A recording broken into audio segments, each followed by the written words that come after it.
Hello বন্ধুরা, তো তোমরা কেমন আছো? নিশ্চয়ই ভালো আছো। তো চলো আজকে আবার তোমাদেরকে একটি নতুন ট্রাভেল ব্লগে নিয়ে যাই। তো বাড়ি থেকে একটু দূরে।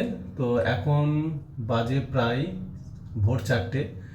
তো আরংঘাটা থেকে এখন ফার্স্ট ট্রেন ধরবো। তো এক্স্যাক্টলি ইন্ট্রো এবং থাম্বনেল দেখে তোমরা বুঝেই গেছো কোথায় যাচ্ছি। তো আজকে তোমাদেরকে মুর্শিদাবাদ বা হাজারদুয়ারি পুরো ট্যুর জার্নিটা তোমাদের সঙ্গে শেয়ার করব। তো চলো ভিডিওটা দেখতে থাকো।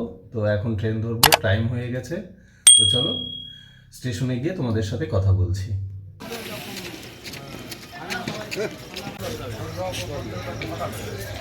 তো বন্ধুরা, এখন স্টেশনে চলে এসেছি। এখন এখান থেকে তোমার ওই 4:25-এ যে ট্রেনটা আমাদের আরংঘাটা থেকে, তো সেই ট্রেনেই এখন যাব।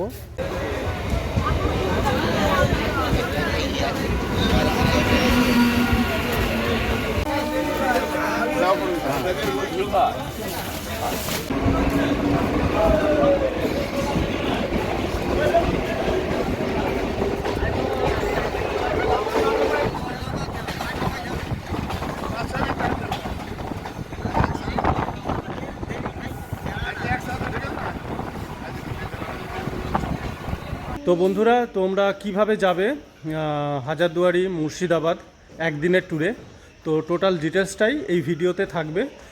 তো বন্ধুরা, এখন এই তোমার রানাঘাট থেকে যে ট্রেনটা ছাড়ে সকাল 5টায়, ওই ট্রেনে এখন উঠে বসলাম।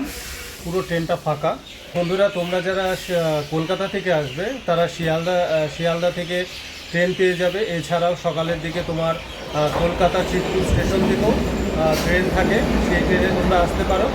এবং কোন ট্রেনে আসবে না আসবে টোটাল ট্রেনের ডিটেলসটা তোমার এই ভিডিও ডেসক্রিপশান বক্সে আমি দিয়ে দেবো, তোমরা সেখান থেকে পেয়ে যাবে। তো চলো, এখন বসে আছি রানাঘাট স্টেশনে। তো ট্রেন ছাড়ুক আর বোধহয় 5-7 মিনিট টাইম আছে। তো চলো তোমাদের সঙ্গে আবার মুর্শিদাবাদ গিয়ে কথা বলবো। চলো।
তো বন্ধুরা, এখন তোমার এই মুর্শিদাবাদ স্টেশনে চলে এসেছি।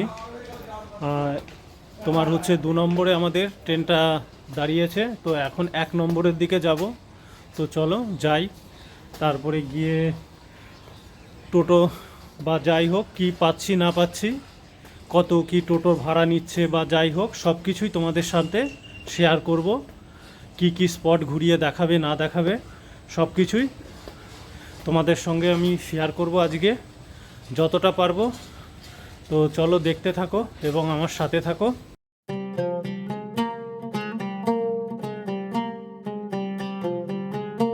হচ্ছে তোমার এই 1 নম্বর প্ল্যাটফর্ম থেকে বাইরের দিকে যাচ্ছি। তো এই যে প্ল্যাটফর্মের বাইরের দিকটা এরকম।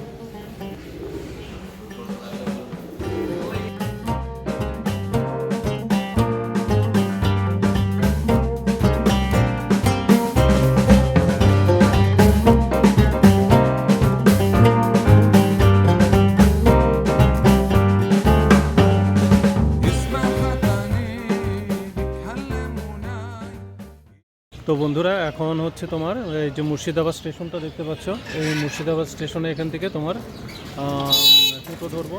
তো এই যে আমার পেছনে দেখতে পাচ্ছ এই যে টোটোটা, এই টোটোতে যাব। তো বন্ধুরা, এখন তোমার মুর্শিদাবাদ স্টেশন থেকে টোটোতে উঠে পড়েছি। এখন ফার্স্টে যাব তোমার হচ্ছে কাঠগোলা বাগানে। তো চলো তোমাদেরকে সেখানে নিয়ে যাই।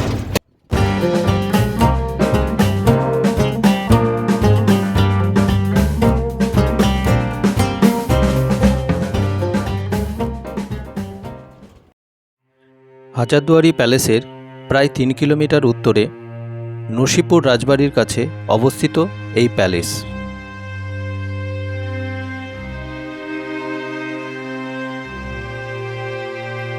এই বাগানটির প্রতিষ্ঠাতা জৈন সম্প্রদায়ের অন্যতম ধনশালী বণিক রায়বাহাদুর লক্ষ্মী পদ সিং দুগ্গার। এই প্রাসাদটি নিয়েও অনেক মতভেদ আছে। কেউ বলেন 1740, আবার কেউ বলেন 1780, আবার কারো কারো মতে 1870 থেকে 73-এর মধ্যে এই বাগান বাড়িটি নির্মাণ হয়েছিল।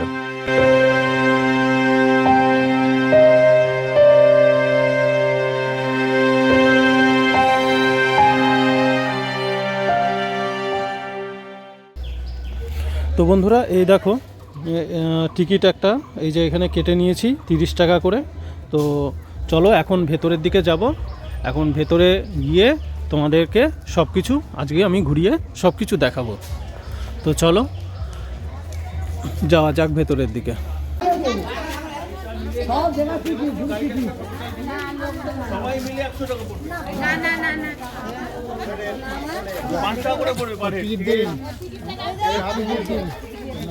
তো এখানেই জানতে পারবেন না, বুঝতে পারবেন না।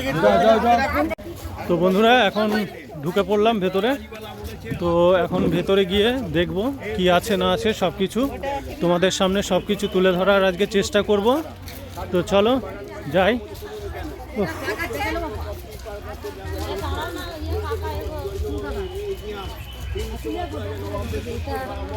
তো এখন তোমার বাজে হচ্ছে সকাল 8:30। তো 8:30-তে মোটামুটি প্রচুর ভিড় আছে এখানে। তো চলো যাই।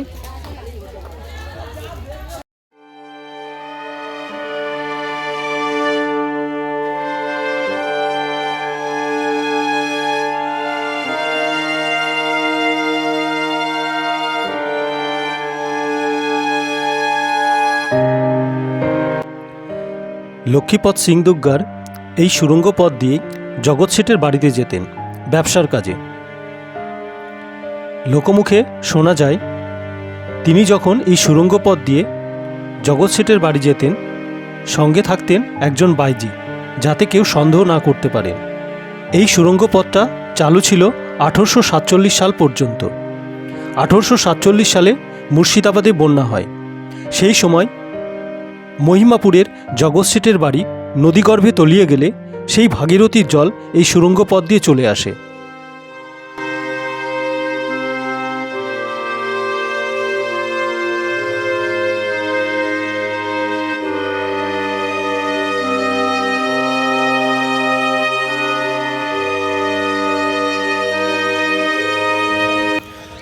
তো বন্ধুরা এইটা যেটা দেখতে পাচ্ছ তোমার সুড়ঙ্গ পথ, এর অপোজিটেই এটা হচ্ছে তোমার চিড়িয়াখানা। তো চিড়িয়াখানাতেও তোমাদেরকে নিয়ে যাব। তো চলো এখন ভেতরে যাচ্ছি। ভেতরে গিয়ে বাদবাকিগুলো সব কিছু তোমাদেরকে দেখাবো, দেখিয়ে তারপরে চিড়িয়াখানাটা তোমাদেরকে সবার শেষে দেখাচ্ছি। তো চলো দেখতে থাকো। আর যদি বন্ধুরা ভিডিওটা ভালো লেগে থাকে প্লিজ লাইক করো, কমেন্ট করো, আর বন্ধুদের সাথে ভিডিওটা শেয়ার করে দিও। আর আমার চ্যানেলটা অবশ্যই মনে করে সাবস্ক্রাইব করো।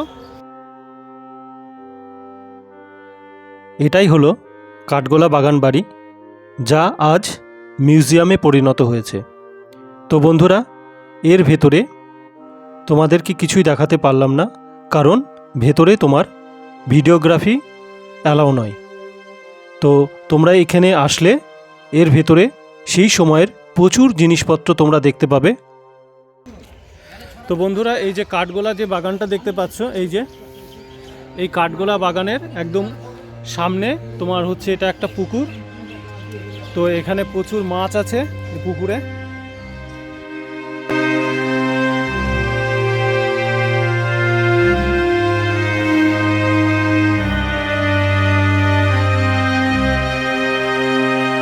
তো বন্ধুরা তোমরা বাঁদিকের যে ঘরটা দেখতে পাচ্ছ এটি হচ্ছে সেই সময়ের স্নানাগার, যেটি বর্তমানে এখন অফিস ঘরে পরিণত হয়েছে।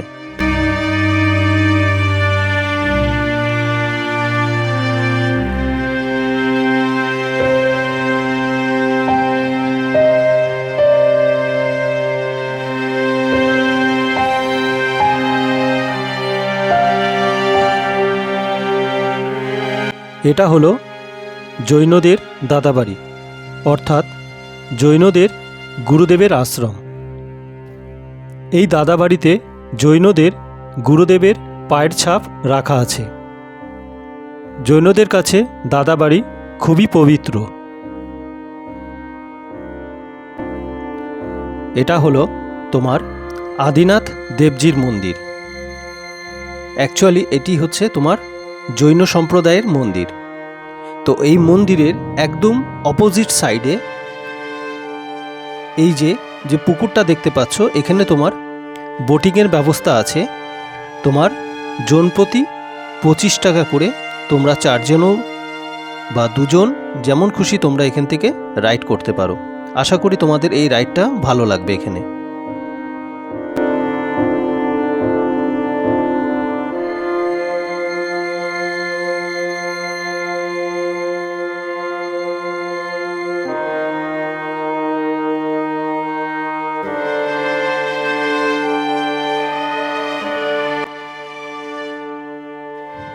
এটাই হলো নাচমহল। এই নাচমহলের পাশে বেদি ছিল। সেই বেদিতে বসেই নবাবের অতিথিরা আমোদ প্রমোদ করতেন, যা আজ ধ্বংস হয়ে গেছে। নবাব মোবারকদৌল্লার জন্য 3 জন বাইজিকে লখনৌ থেকে আনা হয়েছিল। তাদের নাম হীরাবাই, লক্ষ্মীবাই, মতিবাই। হীরাবাই ছিলেন ভারতের সেরা নর্তকী। তিনি দেখতে ছিলেন অপরূপ সুন্দরী।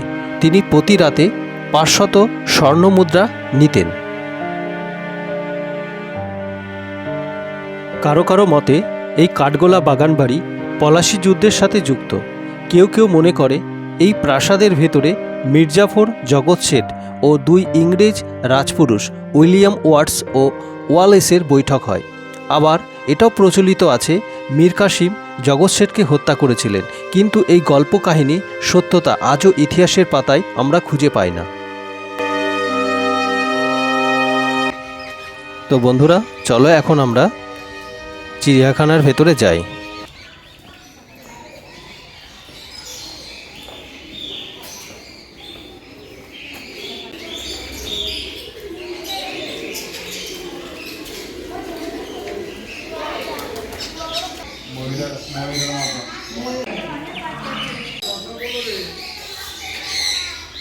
তো বন্ধুরা, তোমার মেনলি এই চিড়িয়াখানাতে দেখতে পাচ্ছ এই পাখি আছে, বিভিন্ন রকমের পাখি।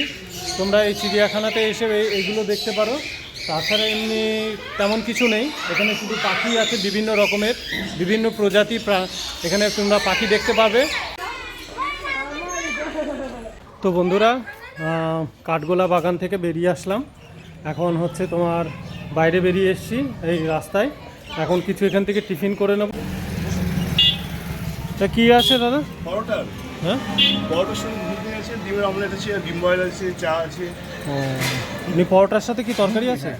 আচ্ছা, কত করে প্লেট? 20 টাকা প্লেট। 20 টাকা প্লেট। কত? ঘুগনি থাকবে, 2টো পরোটা থাকবে 20 টাকা। ও ঠিক আছে। তো বন্ধুরা, এখন এই যে কাঠগোলা বাগান থেকে তোমার দেখতে পাচ্ছ 2টো পরোটা আর একটা তরকারি আছে আলুর। তো এইটাই এখন আপাতত ব্রেকফাস্ট করে নিই। এখন আবার টোটোতে উঠে পড়েছি।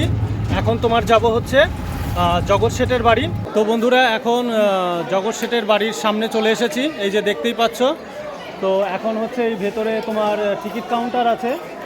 তোমার হচ্ছে প্রবেশ মূল্য হচ্ছে 30 টাকা করে জনপ্রতি। তো চলো ভেতরে যাই এবং টিকিটটা কাটি। কি বললা বাবা?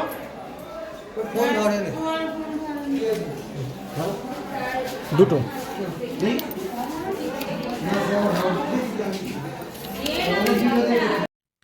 জগৎ শেঠ হলো একটি উপাধি।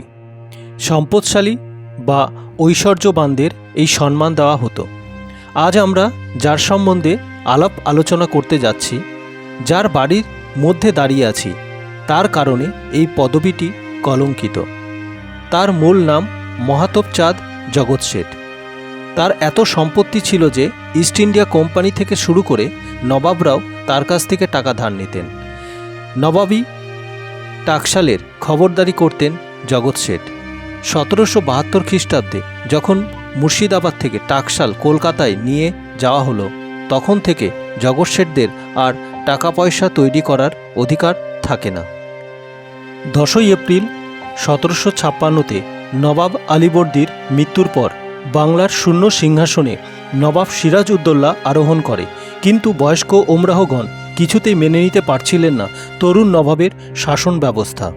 জগৎ শেঠের বাড়ি ছিল সেই আঁতুড়ঘর যেখানে নবাব সিরাজদৌল্লার বিরুদ্ধে চক্রান্ত শুরু হয়। তো বন্ধুরা, জগৎ শেঠের বাড়ি থেকে বেরিয়ে আসলাম, এখন টোটোতে বসে আছি। এখন তোমার যাব হচ্ছে নসিপুর রাজবাড়িতে। তো চলো দেখতে থাকো। এখন নসিপুর রাজবাড়িতে যাব, যে যতটা পারবো তোমাদেরকে দেখানোর চেষ্টা করব। আর জগৎ শেঠের বাড়িতে তো ভেতরে কোনো কিছু তোমাদেরকে দেখাতে পারলাম না, কারণ ক্যামেরা কোনো কিছু অ্যালাউ নেই, ভিডিওগ্রাফি অ্যালাউ নয়। তো যেটুকুনি পারলাম তোমাদেরকে দেখানোর চেষ্টা করলাম। আর চলো এবার নসিপুর রাজবাড়িতে যাব, দেখতে থাকো এবং সাথে থাকো। তো বন্ধুরা, এটা হচ্ছে তোমার নসিপুর রাজবাড়ি। তো এখন এর ভেতরে যাব, দেখি ভেতরে ভিডিওগ্রাফি অ্যালাউ আছে কিনা। যদি ভিডিওগ্রাফি অ্যালাউ থাকে তাহলে তোমাদের সামনে তুলে ধরবো ভেতরে কি আছে না আছে। তো চলো দেখতে থাকো। এখন যাচ্ছি, এখানে হচ্ছে তোমার এই যে টোটোতে নামলাম, আর এই যে তোমার হচ্ছে এটা এখান দিয়ে হচ্ছে ভেতরে যাওয়ার রাস্তা। তো এই পাশেই হচ্ছে তোমার টিকিট কাউন্টার, এখানে হচ্ছে তোমার প্রবেশ মূল্য হচ্ছে 20 টাকা করে। তো চলো টিকিটটা কেটে এখন ভেতরে যাই। এটা কোনো নবাব নয়, আজ আমি এক রাজার কথা বলবো। আমরা ইংরেজদের অত্যাচারের কাহিনী শুনেছি, ইংরেজরা ধ্বংস করে দিয়েছে ভারতবর্ষকে। আমরা বর্গী হামলার কথাও শুনেছি, কিন্তু এক রাজা কিভাবে ধ্বংসলীলা চালিয়েছে তারই কথা তোমাদেরকে বলবো। শুনতে খারাপ লাগলেও এটাই সত্যি। নসিপুর রাজবাড়ি তার মধ্যে অন্যতম একটি। নসিপুর রাজবাড়ির প্রাসাদ তৈরি করেছিলেন দেবী সিংহ 1776 সালে। পরবর্তীকালে এই নসিপুর রাজবাড়ি রাজা কীর্তিচাঁদ বাহাদুর পুনর্নির্মাণ করেন 1856 সালে। তিনি ছিলেন দেবী সিংহের উত্তরপুরুষ। বন্ধুরা, তোমরা এই নসিপুর রাজবাড়িতে অনেক কিছুই দেখতে পারবে। তার মধ্যে অন্যতম একটি হচ্ছে তোমার মন্দির। এই যে মন্দিরটা দেখতে পাচ্ছ, এটা হচ্ছে সেই সময়কার তোমার ঠাকুরের মন্দির। এখানে বিভিন্ন রকম দেবদেবীর ঠাকুর আছে। তোমরা যদি এখানে আসো, তোমরা এই মন্দিরটা এখানে দেখতে পাবে।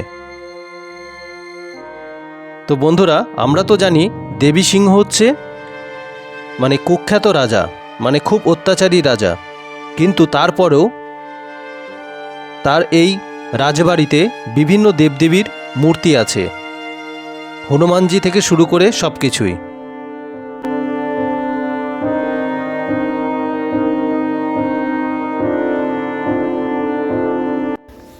তো বন্ধুরা, এটা দেখতে পাচ্ছ তোমার নসিপুর রাজবাড়ির মন্দির, এই পুরো চত্বরটুকুনি যেটা তোমাদেরকে এতক্ষণ দেখালাম। তো চলো এখন এই দিক দিয়ে বাইরে হচ্ছে তোমার একটা মিউজিয়াম আছে।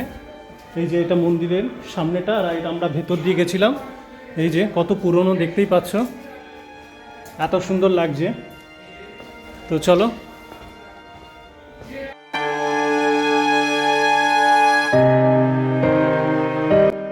তো বন্ধুরা, তোমরা এই যে দেখছো, এটা হচ্ছে একদম নিচের তলায়, গ্রাউন্ড ফ্লোর। তো এখানে কিছু সেই সময়ের জিনিসপত্র রাখা আছে, সেগুলোই তোমাদেরকে দেখাচ্ছি।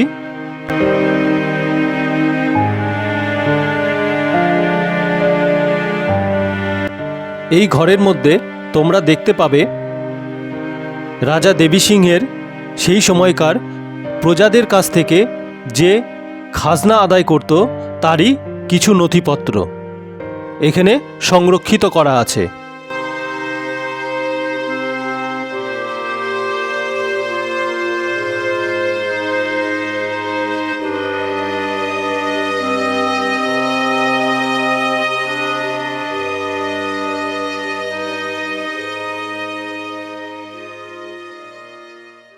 তো বন্ধুরা, এই নসিপুর রাজবাড়ির ভেতরে যতটা পারলাম তোমাদেরকে দেখালাম। নিচের তলায় যেটুকুনি পেরেছি সেইটুকুনি তোমাদেরকে দেখানোর চেষ্টা করেছি, কিন্তু ওপরে যে মিউজিয়াম আছে, মিউজিয়াম ঘরে হচ্ছে তোমার ভিডিওগ্রাফি অ্যালাউ ছিল না বলে তোমাদেরকে ভেতরে কোনো কিছু দেখাতে পারলাম না। এই যে এখন এটা তোমার রাজবাড়ির একদম সামনের দিকে দাঁড়িয়ে আছি। তো বন্ধুরা এখন এই নসিপুর আখড়াতে এখানে চলে এসেছি, দেখতেই পাচ্ছ। তো এখন ভেতরে যাব, ভেতরে গিয়ে দেখি কি দেখি ভেতরে, আর ভেতরে কি তোমাদেরকে দেখাতে পারবো না পারবো সব কিছুই দেখাচ্ছি তোমাদেরকে। যদি ভেতরে ভিডিওগ্রাফি অ্যালাউ থাকে এবং দেখানো যায় তো তোমাদেরকে সব কিছুই মোটামুটি দেখানোর চেষ্টা করব। তো চলো ভেতরে যাচ্ছি, চলো। তো বন্ধুরা, তোমরা গেট দিয়ে প্রবেশ করেই বাঁদিকে দেখতে পাবে একটি সেই সময়কার পিতলের রথ।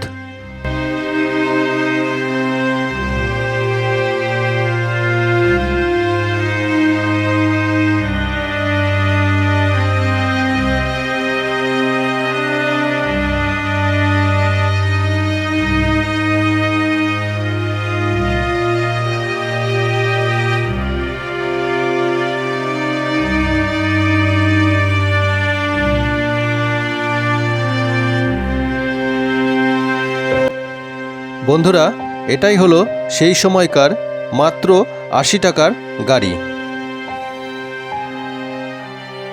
এছাড়াও তোমরা এখানে দেখতে পাবে সেই সময়কার একটি রূপোর রথ, যেটি এখনও সেই মতো অবস্থায় রাখা আছে এবং প্রতি বছর রথের সময় এই রথটিকেও সাজানো হয় খুব সুন্দরভাবে।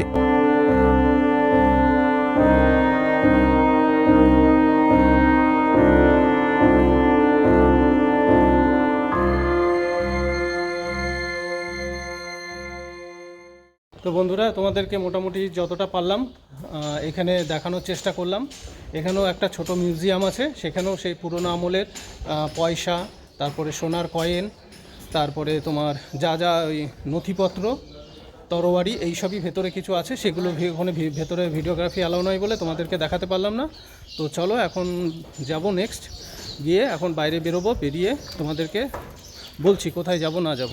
চলো দেখতে থাকো, আর ভিডিওটা যদি ভালো লাগে প্লিজ লাইক করো, কমেন্ট করো। চলো এখন যাব হচ্ছে তোমার মির্জাপুরের বাড়ির সামনে। তো দেখি ভেতরে যাওয়া যায় কি না। যদি যাওয়া যায় তা তোমাদেরকে দেখাবো, আর যদি না যাওয়া যায় সামনেটা তোমাদেরকে দেখাবো।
তো বন্ধুরা, এই যে তোমাদেরকে দেখালাম, এটা হচ্ছে বাইরে থেকে তো বলছিল মির্জাপুরের বাড়ি, কিন্তু এখানে কিছুটা অবশিষ্ট এখানে দেখতে পাচ্ছ, মানে হাফ পোর্শন ভাঙা আছে।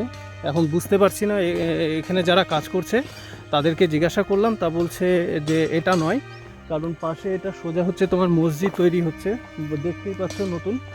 আর নাকি বলছে এই যে এই সাইডে নাকি ছিল, এইসব সাইডে সেই ওনার নাকি সেই প্রাসাদ ভেঙে টেঙে একাকার হয়ে গেছে।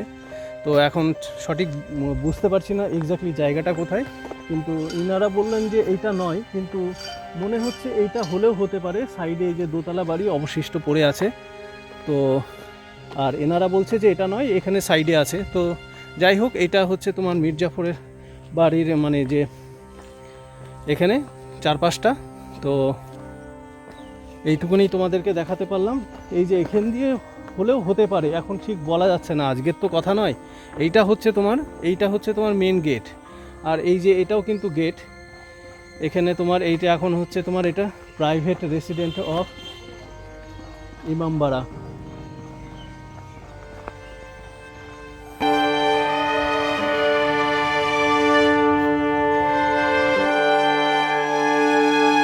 তো বন্ধুরা, এটা দেখতে পাচ্ছ তোমার হচ্ছে মির্জাপুরের মসজিদ। তো এটাতে এখনও বোধহয় তোমার নামাজ পড়া হয়, এখনও চালু আছে এবং ওনার বংশধররা এটা করে। আর এর অপোজিটেই তোমার হচ্ছে এই দেখো, এই যে 1100 যে কবর তোমার এখানে আছে। তো এখন ভেতরে যাব। এখানে হচ্ছে তোমার 10 টাকা করে টিকিট জন প্রতি। তো এখন 10 টাকা করে টিকিট কেটে ভেতরে যাব।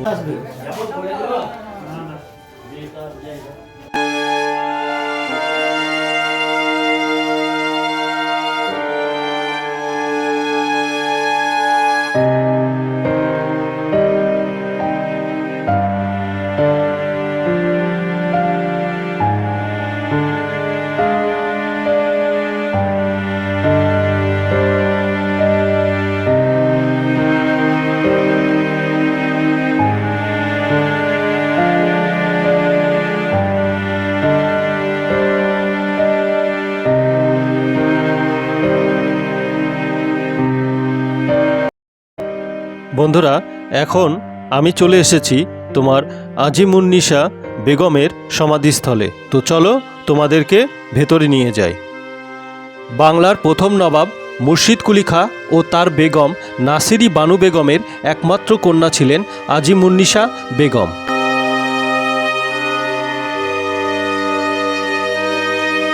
আজিমুন্নিসার মৃত্যুকে কেন্দ্র করে অনেক বদনাম আছে, অনেক গল্প ও অনেক অপপ্রচার আছে। নবাবী আমলের সবথেকে বড় প্রহসন এটা নাকি জীবন্ত কবর।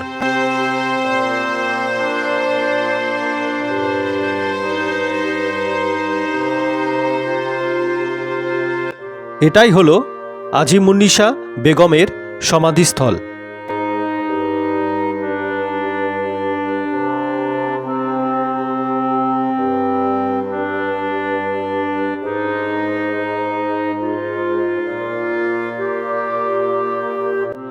কেউ কেউ বলেন মুর্শিদ কুলি খাঁ তার মেয়েকে জীবন্ত কবর দিয়েছিলেন। আবার কেউ কেউ বলেন সুজাউদ্দিন অর্থাৎ মুর্শিদ কুলি খাঁর জামাতা তার স্ত্রীকে জীবন্ত কবর দিয়েছিলেন। এর থেকে বড় প্রহসন এই বাংলায় আর নেই।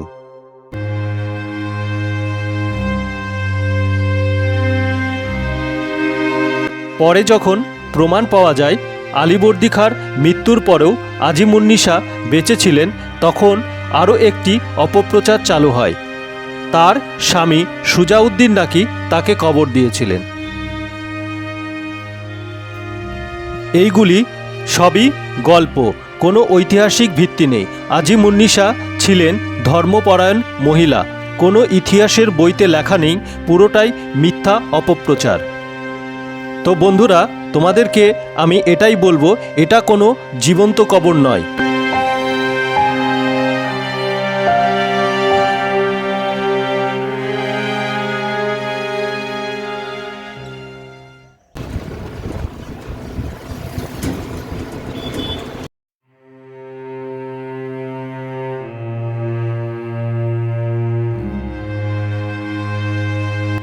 এটি হলো ফুটি মসজিদ বা ফৌত মসজিদ।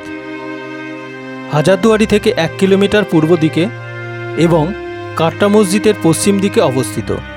এটি নির্মাণ করেন মুর্শিদ কুলি খাঁর দৌহিত্র নবাব সরফরাজ খান। মসজিদটির দৈর্ঘ্য 135 ফুট ও উচ্চতা 40 ফুট। এই মসজিদের গঠন প্রণালী অনেকটা কাট্টা মসজিদের গঠন প্রণালীর মতো।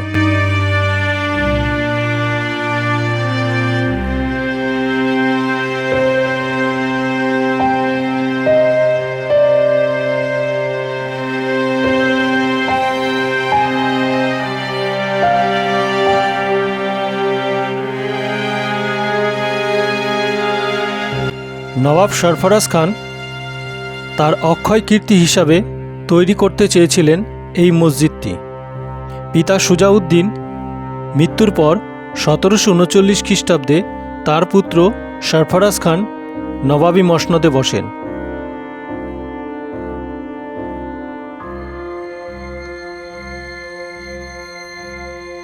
তার রাজত্বকালে অরাজকতা শুরু হয় আর নবাবী লোকেদের সাথে বিরোধিতা চলতে থাকে।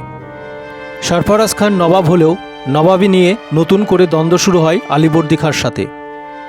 ক্ষমতা নিয়ে সরফরাজ খাঁ ও আলীবর্দী খাঁর মধ্যে দ্বন্দ্ব চলছিল। সেই দ্বন্দ্বের সমাপ্তি ঘটে যুদ্ধের মঞ্চে। 1740 খ্রিস্টাব্দে গিরিয়ার যুদ্ধে নবাব সরফরাজ খাঁ নিহত হন। তার মৃত্যু হলে এই মসজিদটি অসম্পূর্ণই থেকে যায়। নবাব সরফরাজ খান এই মসজিদটি তৈরি করতে চেয়েছিলেন তার স্মৃতি হিসাবে, কিন্তু নবাবের মৃত্যুর সাথে তার সাধের কীর্তি নির্মাণের কাজ অসম্পূর্ণই থেকে গেল। তার আশা আকাঙ্ক্ষা আর কোনোদিন পূরণ হলো না। কালের নিয়মে আজ ধ্বংস হতে চলেছে।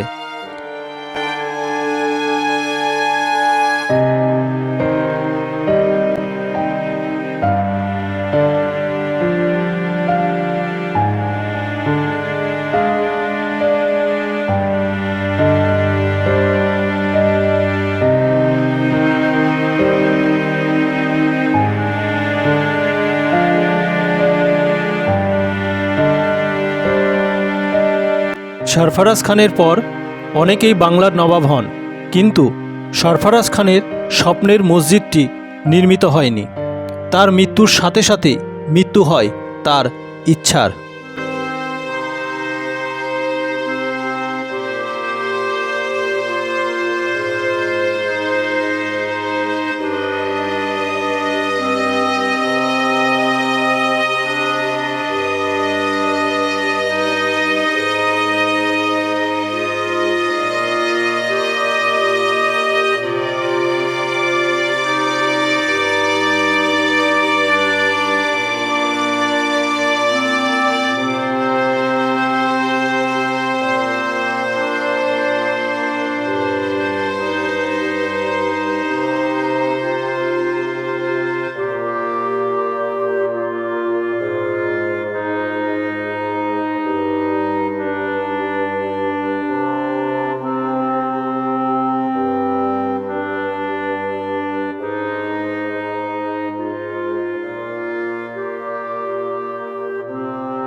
বন্ধুরা, এটা হচ্ছে তোমার বাংলা বিহার উড়িষ্যার প্রথম নবাব মুর্শিদ কুলি খাঁ, আর এখানে সমাধি আছে। এবং এটা হচ্ছে তোমার মসজিদেই এখানে ওনার সমাধি দেওয়া আছে। এবং চলো ভেতরে যাই, ভেতরে গিয়ে সব কিছু তোমাদেরকে দেখাবো।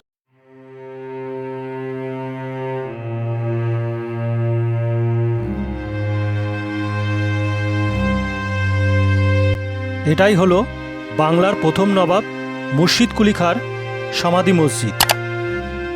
এই মসজিদটি নির্মাণ হয়েছিল 1723 থেকে 1724 সালের মধ্যে। এই মসজিদটি নির্মাণের দায়িত্ব পেয়েছিল ইসমাইল ফরাসের ছেলে মুরাদ ও ফরাস।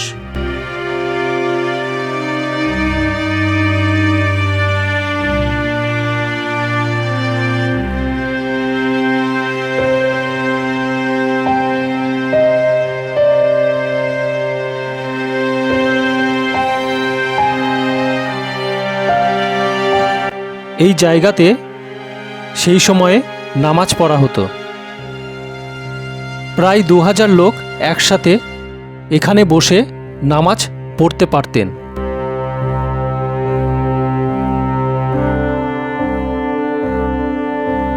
মুর্শিদ কুলি খাঁ যখন বুঝতে পেরেছিলেন তিনি আর বেশি দিন নেই, তিনি তখন বলে গিয়েছিলেন তার সমাধি কোথায় হবে। তিনি বলেছিলেন তার সমাধি এমন জায়গায় যাতে হয় যেখানে লোকেরা তার উপর দিয়ে যাতায়াত করতে পারে। তাই এই কাটরা মসজিদে সিঁড়ির নিচে নবাব মুর্শিদ কুলি খাঁর সমাধি আছে, যেটা তোমরা এখন দেখতে পাচ্ছ। এর কারণ হলো নবাব মুর্শিদ কুলি খাঁ যদি কখনো পাপ করে থাকে তাহলে মানুষের পায়ের পদধূলি যাতে তার কবরের ওপর পড়ে, তাহলে তিনি হয়তো কিছুটা পুণ্যি লাভ করবেন। তাই তার সমাধি এই সিঁড়ির নিচে দেওয়া হয়েছিল। আর সাধারণ মানুষ যাতায়াত করলে তার পদধূলি নিচে পড়তো। তো বর্তমানে সেই জায়গাটি এখন আটকে দেওয়া হয়েছে।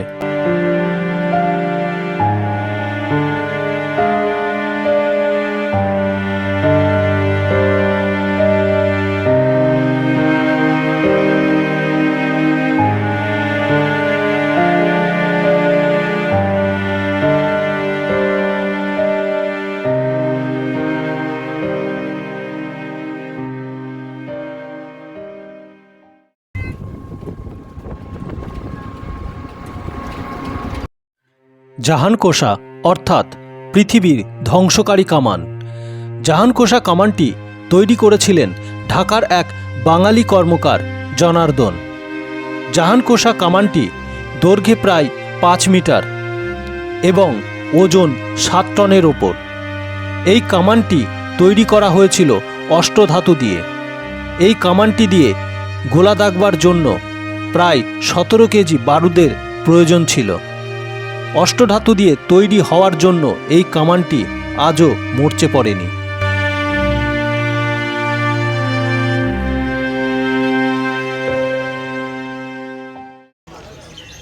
তো বন্ধুরা এখন চলে এসেছি মতিঝিল পার্কের এখানে। তো চলো, এবং এখানে যা যা দেখার জিনিস আছে সব কিছুই তোমাদের সামনে তুলে ধরার চেষ্টা করব। চলো, এবং আমিও দেখি এবং তোমাদেরকেও ভিডিওর মাধ্যমে সব কিছু তুলে ধরবো। চলো।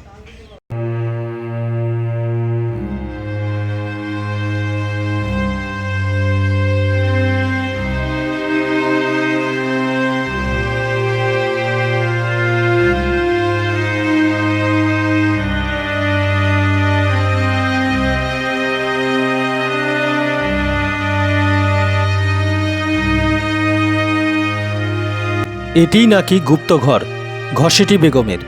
এইখানেই নাকি প্রচুর গুপ্তধন লুকিয়ে রেখেছিলেন। তাই ইংরেজরা এটি ধ্বংস করতে চেয়েছিল গুপ্তধন পাবার আশায়, কিন্তু ধ্বংস করতে পারেনি। বরং এক ইংরেজ সাহেব মারা গেছিল, তাই আর কেউ ভাঙতে যায়নি আজ পর্যন্ত। এর মধ্যে থাকলেও থাকতে পারে সেই সময়ের গুপ্তধন।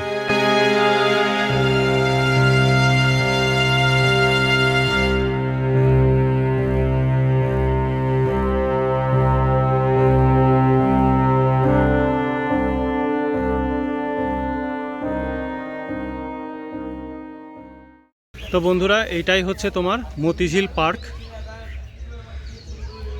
এই যে দেখতে পাচ্ছ, এইটা হচ্ছে তোমার টিকিট কাউন্টার। তোমার হচ্ছে জন প্রতি 30 টাকা করে টিকিট কেটে ভেতরে ঢুকতে হবে। তো চলো তোমাদের সামনেটা থেকে একটু দেখাই। তোমরা যদি আসো এখান থেকে টিকিট কেটে তোমরা এই পার্কের ভেতরে যেতে পারো। পার্কের ভেতরে অনেক কিছু দেখার জিনিস আছে। আর দ্বিতীয়ত এখানে অনেক ফুল বাগান আছে। তারপরে সন্ধ্যের দিকে আসলে লাইট শো হয়, সেগুলো তোমরা দেখতে পারো।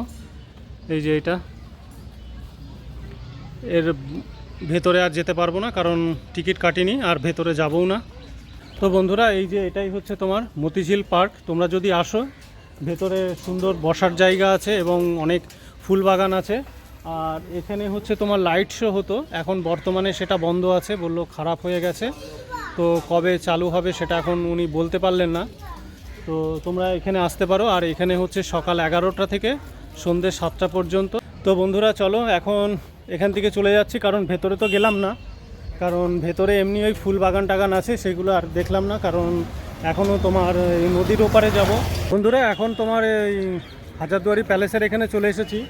তো আগে যেটা ছিল তোমার এই বাইরে দিয়ে যদি আমরা ঘুরি, কোনো টিকিট ছিল না, কিন্তু আজকে এসেছি। তো এখন হচ্ছে তুমি যদি প্যালেসের ভেতরেও যাও তাহলেও টিকিট লাগবে, আর যদি না যাও বাইরে দিয়ে ঘোরো তাহলেও তোমাকে টিকিট কেটে ভেতরে ঢুকতে হবে, না হলে তুমি এই বাইরের সাইডেও যেতে পারবে না। এটাই নাকি এই বছর থেকে নিয়ম হয়েছে।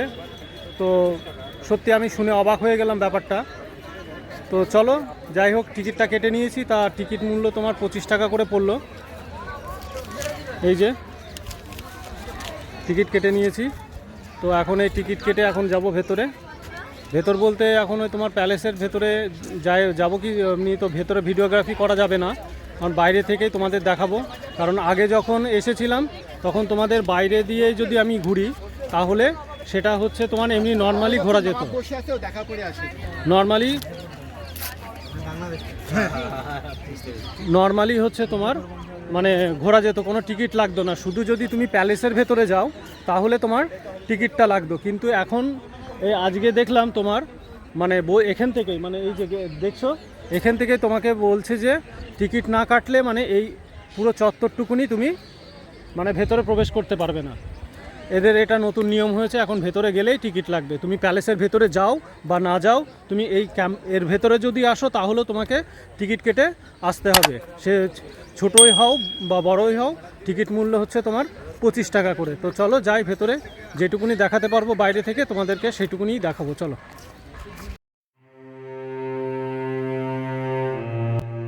নবাব হুমায়ুন ঝা ছিলেন নবাব ওয়ালেসের পুত্র। তিনি নবাব হন 1824 খ্রিস্টাব্দে। তার জীবনের উল্লেখযোগ্য ঘটনা হল হাজারদুয়ারি তৈরি করা। 1829 সালের 29শে August governor general lord William Cavendish ও বহু স্বনামধন্য ব্যক্তির উপস্থিতিতে নবাব নাজিম হুমায়ুন ঝা এই প্রাসাদের ভিত্তি স্থাপন করেন। এর নির্মাণ কাজে ব্যয় হয় প্রায় 18 লক্ষ টাকা। এই প্রাসাদটি 3 তলা। এখানে পলাশী যুদ্ধের অনেক অস্ত্রশস্ত্র এবং অনেক নথিপত্র আছে।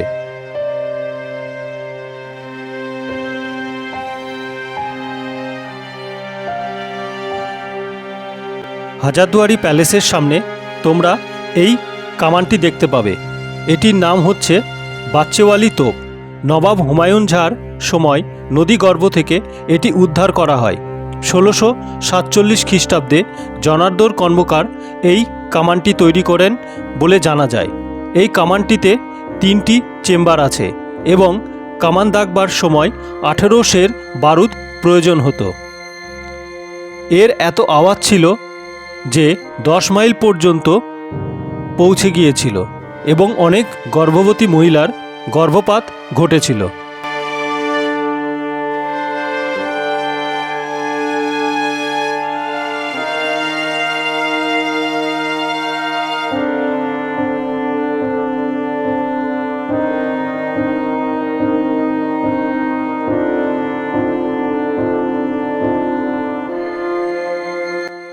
এটাই হলো নবাব সিরাজদৌল্লার একমাত্র নিদর্শন মদিনা। এই মদিনার দরজাটা শুধুমাত্র মহরমের সময় খোলা হয় আর বাকি সময়ে দরজাটা বন্ধ থাকে।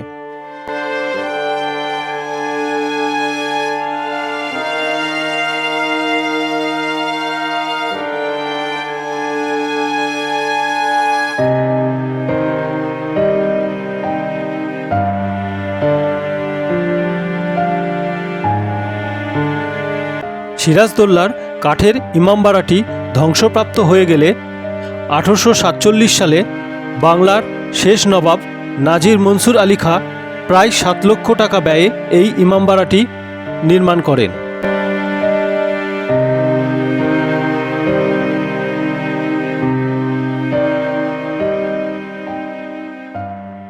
তো বন্ধুরা, তোমাদেরকে হাজারদুয়ারি প্যালেসের ভেতরে মানে প্যালেসের ভেতরে তো আর দেখাতে পারলাম না, কারণ প্যালেসের ভেতরে হচ্ছে তোমার মোবাইল ক্যামেরা নিয়ে যাওয়া নিষেধ। তো ভেতরে কিছুই দেখাতে পারলাম না, মোটামুটি যেটুকুনি পারলাম তোমাদেরকে বাইরে থেকে দেখালাম এবং টোটাল ইনফরমেশনটা দেওয়ার চেষ্টা করলাম এবং সেটা অলরেডি তোমরা শুনে নিয়েছো। তো এখন এখান থেকে বেরিয়ে যাব, বেরিয়ে গিয়ে এখন তোমার যে খোশবাগ আছে সেই খোশবাগে যাব। তো চলো এখান থেকে এখন খোশবাগে যাব। তো ঘাট পার হয়ে যাব, নৌকা আছে তোমার, ওই কি বলবো লঞ্চ তো বলা চলে না, নৌকো মানে মোটর নৌকা আছে, তো সেটাতেই যাব। তো চলো। তো বন্ধুরা, তোমরা যদি খোশবাগ যেতে চাও তা এখান থেকে তোমাদের টিকিট করতে হবে। টিকিট মূল্য হচ্ছে তোমার জন প্রতি 50 টাকা করে। এখান থেকে টিকিট করে এই যে এখানে এটা ঘাট, এখান দিয়ে তোমাদেরকে নিচে যেতে হবে। এই নৌকা আছে একটা তোমার মোটর সিস্টেম, তো এই যে সিঁড়ি আছে, এইভাবে তোমাদেরকে ওই নৌকায় উঠে তোমাদেরকে খোশবাগে যেতে হবে। তো চলো, আমিও যাচ্ছি এবং আমার সাথে তোমাদেরকেও নিয়ে যাচ্ছি, চলো।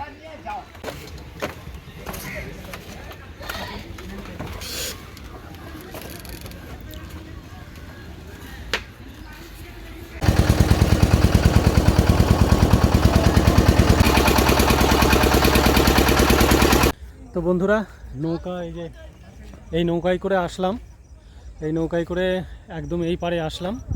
এই পারে এসে এই যে তোমার এখানে এই যে রাস্তাটা দেখতে পাচ্ছ, এই রাস্তা ধরে যাওয়া যায়, হেঁটেও যাওয়া যায়, তাছাড়া এখানে মোটর ভ্যান আছে, তোমরা মোটর ভ্যানে করেও যেতে পারো। তো চলো এখন যাব, দেখি কতটুকু, বেশিক্ষণ না, হেঁটেও যাওয়া যায়।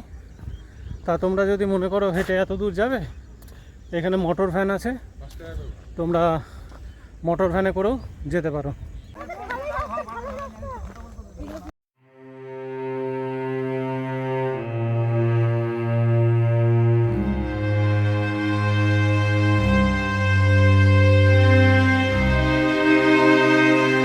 তো বন্ধুরা, আমি এখন খোশবাগে চলে এসেছি। চলো তোমাদেরকে সিরাজদৌল্লার যে সমাধি আছে সেখানে তোমাদেরকে নিয়ে যাব। এছাড়াও এখানে অনেক সমাধি আছে, কিন্তু এখানকার যে সমাধিগুলো আছে তার ডিটেলস কোনো কিছুই এই সমাধিতে উল্লেখ নেই। তার দরুন তোমাদেরকে সব ইনফরমেশন হয়তো আমি দিতে পারবো না। তো চলো তোমাদেরকে নিয়ে যাব সিরাজদৌল্লার সমাধিস্থলে।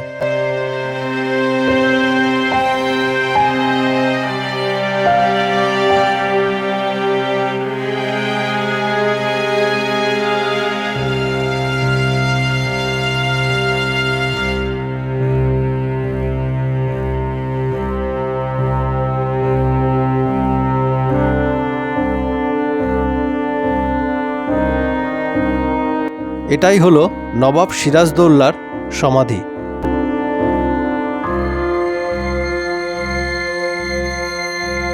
আর এটি হলো নবাব আলীবর্দী খাঁর সমাধি।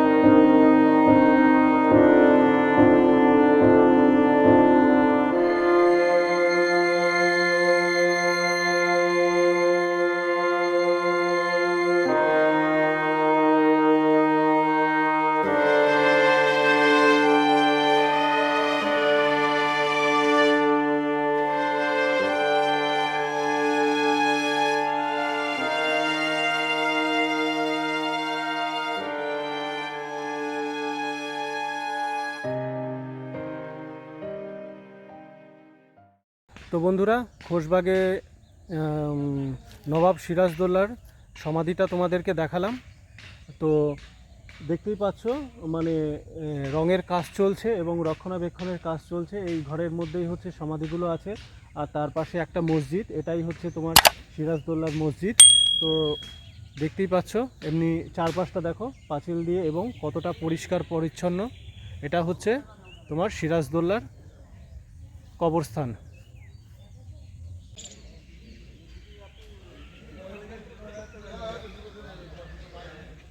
তো বন্ধুরা, এখন এই মুর্শিদাবাদ স্টেশনে চলে এসেছি। তা তোমরা দেখতেই পারলে যে কিভাবে ঘুরলাম এবং তার ডিটেলসটা টোটালি তোমাদের সামনে তুলে ধরার চেষ্টা করেছি।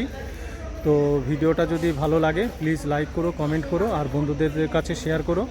আর এই ভিডিওটা যারা নতুন দেখছো প্লিজ সাবস্ক্রাইব করে নিও পরবর্তী ভিডিও পাওয়ার জন্য। আর হচ্ছে তোমরা কিভাবে আসবে, তো তার ডিটেলস, কোন ট্রেনে আসবে না আসবে, সব ডিটেলস আমি এই ভিডিওর ডেসক্রিপশন বক্সে দিয়ে দেবো, তোমরা সেখান থেকে পেয়ে যাবে। এছাড়াও তোমরা একটা কাজ করতে পারো, এখানে এসে একটা নাইট স্টে করে হোটেলে থেকে তোমরা দুদিনে টোটাল জায়গাটা কভার করতে পারো। তার জন্য এখানে প্রচুর হোটেল আছে, তোমার স্টেশনের পাশেও হোটেল আছে, প্লাস হচ্ছে তোমার হাজারদুয়ারি প্যালেসের ওখানে প্রচুর হোটেল আছে। সেই হোটেলের ডিটেলসগুলো সব ডেসক্রিপশন বক্সে দেওয়া থাকবে এবং কন্ট্যাক্ট নাম্বার, তো তোমরা সেখান থেকে কন্ট্যাক্ট করে নিতে পারো। এছাড়াও আমি যে টোটোতে করে ঘুরেছি তার ডিটেলসও এই ভিডিওর ডেসক্রিপশন বক্সে দিয়ে রাখবো। তো তোমরা সেখান থেকে ওনাকে কন্ট্যাক্ট করে তোমরা এখানে আসতে পারো। তো চলো, আর ভিডিওটা বেশি বড় করব না, অলরেডি অনেক বড় হয়ে গেছে। তো চলো বাই, আবার তোমাদের সঙ্গে দেখা হবে অন্য কোনো জায়গায়, অন্য কোনো ভিডিওতে। তো সবাই ভালো থেকো, টাটা, বাই বাই, আবার দেখা হচ্ছে। অন্য কোনো জায়গায় অন্য কোনো ভিডিওতে। চলো টাটা।